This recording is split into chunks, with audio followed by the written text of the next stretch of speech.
Primeiro de tudo, eu queria saber como foi para você escolher uma fábrica de costura. Tem um motivo específico? Porque não outro ambiente de trabalho? Outro local? Não sei. Para mim, a ideia inicial era fábrica, né? Pensar numa fábrica, pensar desde a primeira imagem de cinema, que são os operários saindo da fábrica, e pensar de filmar um universo de trabalho que sempre, de uma certa forma, foi reduzido a uma categoria e nunca explorado em suas individualidades. Então, a fábrica era o meu lugar de conexão, né? Principalmente porque eu queria ver a diversidade de desejos que existia dentro desse grupo, né? Então, pela história do cinema e mesmo pela história do audiovisual, da literatura, como um todo, os operários são muito enxergados como categoria, né? E queria eliminar isso, queria olhar para a linha de produção e ver como é que aquele corpo ali é diferente do outro, como é que ele é fora da linha de produção, quais são as atitudes e os gestos dele, que não o trabalho alienado só, como é que esses corpos se entendem na cidade. E aí a fábrica de costura veio muito de um interesse em filmar o Bom Retiro, de um interesse em filmar aquelas ruas. Eu acho que é um tipo de, de espaço que de uma certa forma resiste ao progresso tecnológico, né? Porque ainda não tem tantas máquinas que costuram para as pessoas, ainda existem operadores de máquinas ali. Então ainda tem essa coisa da prótese, né? Da máquina enquanto prótese do corpo de trabalho. Você trabalha por aqui? Do lado. E você trabalha com o quê? Numa confecção de roupa. Conta aquilo que você queria me contar da fábrica. A gente começou a se aproximar. Tá chegando fim de ano aí, tem muito pedido. Tá todo mundo de cabeça cheia. E aí só quer desaguar. Eu queria saber também como foi pra você dirigir os atores nas cenas de sexo e nudez, que tem bastante. Como foi você quebrar o gelo e chegar naquele resultado que pra mim foi bem orgânico. Em primeiro lugar, assim, é um aprendizado que eu tenho, como trabalhei muito como assistente de direção, de não hierarquizar as cenas dentro de um filme.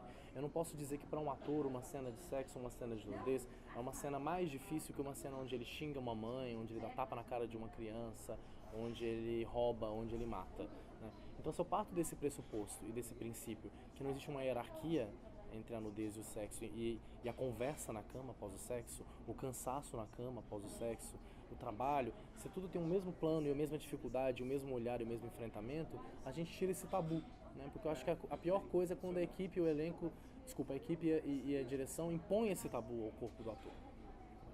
Obviamente que todas as cenas são muito conversadas, todas as cenas são discutidas com os atores. Você acaba já atores. mandando ele pro set limitado. Sim, sim. E por que as cenas de sexo elas têm que ser hierarquicamente mais importantes dentro de um filme? Por que elas têm que ser clímax? Por que elas não podem ser tão importantes quanto outras cenas? Cena de almoço. E é uma coisa que a gente está super discutindo agora e começando quando a gente vai apresentando o filme e discutindo, a gente vai descobrindo um pouco isso, que de uma certa forma eu como gay, eu comprei essa hierarquia dos homens heterossexuais cis brancos que fazem boa parte dos filmes. De que o sexo é o momento mais importante, que tudo caminha para aquele lugar, que é o momento onde o filme explode, né? O filme pode explodir numa conversa. Tanto que a gente tomou uma decisão pensando nisso, que é a cena em que o Elias relata o sexo com segurança, ela é verbal. Ela não é imagética, a gente não vê essa cena. A gente pode até desconfiar que ela existe. O que interessava era o relato, era o conto, né? Era botar na boca do personagem e pensar quais são as palavras que ele escolhe para comunicar o desejo dele. Você comentou também que essa forma de direção sua vem um pouco dos seus outros trabalhos. Eu queria saber mais o que dos seus trabalhos anteriores em grandes filmes nacionais, como Mãe Só Um, Aquários, te trouxe para auxiliar nesse filme agora, nessa sua produção solo, digamos assim. O trabalho que mais me influenciou, obviamente, é o trabalho de curta-metragem que eu fiz, né? Porque a gente, de uma certa forma, aprende a dirigir fazendo os curtas. Os curtas são esses espaços de laboratório, de experiência. Eu tive um privilégio muito grande de circular por festivais nacionais e conhecer outros curta-metragistas que, quando foram fazer suas longas-metragens, me chamaram para integrar suas equipes, né?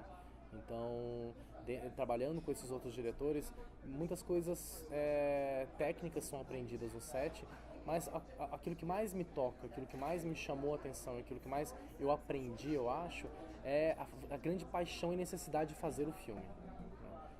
Os diretores que eu trabalhei, não à toa, fizeram filmes que tiveram uma relevância, foram discutidos, porque existia uma necessidade de fazer o filme. Necessidade de falar daqueles personagens, necessidade de contar aquelas histórias, necessidade de comunicar aquilo. Então é essa necessidade que pra mim ela tá acima de absolutamente qualquer outro aprendizado que eu tive com esses diretores. Eu vi que a Ana Mulaert, ela estava acreditada como produtora, se eu não me engano, nos créditos, de fato. E no caso, como ela teve algum papel no set, auxiliando alguma coisa, alguma sugestão no processo criativo, ou foi mais só na produção mesmo? Na verdade, o que acontece ali é que a África Filmes, que é uma produtora da Ana Mulaert e do Ivan Mello, eles entraram na parte, já que o filme já estava montado. A Ana assistiu o filme e o Ivan Mello, que é o sócio dela, ele entrou meio como produtor associado e trouxe ela muito para pensar a parte internacional. A parte de vendas, a parte de comercialização fora, dentro dos contatos que a Ana tinha conseguido e dentro dos contatos que o Ivan mesmo, como foi muito tempo produtor da Mostra de São Paulo, tinha. Então eles não tiveram uma participação criativa no filme, mas sim nesse momento de internacionalização. E especificamente disso, nem na parte de comercialização no Brasil eles participam, mas eles são produtores associados, né? Quem produziu o filme foi o Beto Tibiriçá e eu.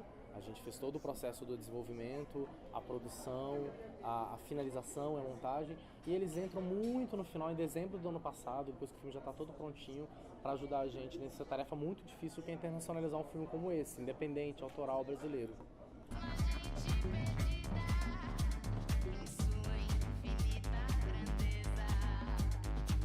Você gosta de trabalhar aqui, Eli?